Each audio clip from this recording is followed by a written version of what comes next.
আমরা কিছু প্রশ্নে চলে যাচ্ছি। দর্শকরা প্রশ্ন করেছেন অনলাইনের মাধ্যমে।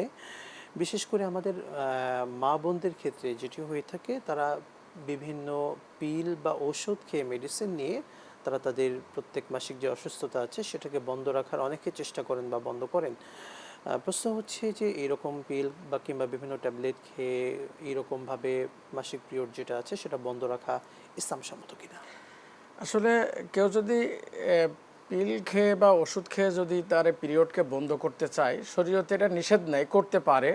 বাকি এটা আল্লাহর একটা নিয়ম, প্রাকৃতিক নিয়ম। আল্লাহ তাআলা এই সিস্টেমটাই এরকম এটা করেছে। আমাদের জন্য কল্যাণকর, মা-বোনদের জন্য কল্যাণকর। জি, জি, সেটার উপরেই থাকা।